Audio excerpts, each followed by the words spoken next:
પ્રતિબંધિત mephedrone drugs વજન 197.42 ગ્રામ, કિંમત ₹19,74,200ની મત્તાના મુદ્દામાલ સાથે આરોપીને ઝડપી પાડતી સુરત શહેર crime branch police commissioner Surat શહેરનાઓએ આગામી લોકસભા ચૂંટણી અનુસંધાને no drugs in Surat city અને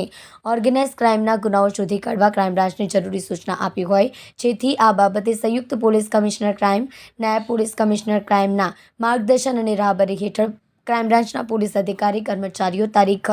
1/5/2024ના રોજ શહેર વિસ્તારમાં પેટ્રોલિંગમાં હતા. દરમિયાન ઉધના દરવાજા આવકાર ટેલરના પાછળની ગલીમાં ઘર નંબર 2/676 સામે જાહેર રોડ ઉપરથી આરોપી મોહમ્મદ તોકીર ઉર્ફે તોસીફ હનીફ શેખના કબજામાંથી વગર પાસ પરમિટે ગેરકાયદેસર રીતે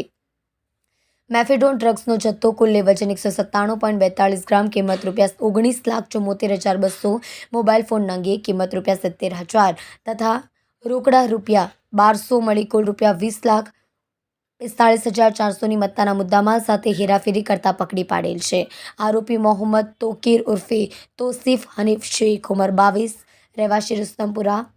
ચલમવાડ, રુસ્તમપુરા પોલીસ ચોકીની સામે ભાડાના મકાનમાં સલાબતપુરા, સુરત શહેર તથા ઘર નંબર 40, ખ્વાજાનગર ઝુંપડપટ્ટી, ગલી નંબર 3, માન દરવાજા, સુરત શહેર. વોન્ટેડ રેહાન જાવિદ શેખ, રહેવાસી ઘંટીવાલા ચાલ, સૈયદપુરા, સુરત. ઉપરોક્ત પકડાયેલા આરોપી મોહમ્મદ તોકીર ઉર્ફે તોસીફ હનીફ શેખ નાએ વોન્ટેડ આરોપી રેહાન જાવિદ શેખ પાસેથી મેફેડોન ડ્રગ્સનો જથ્થો લાવી તેના કહ્યા મુજબ આ જથ્થાની હેરાફેરી કરતા પકડાઈ જતા ડીસીબી પોલીસ સ્ટેશન ફરિયાદ નંબર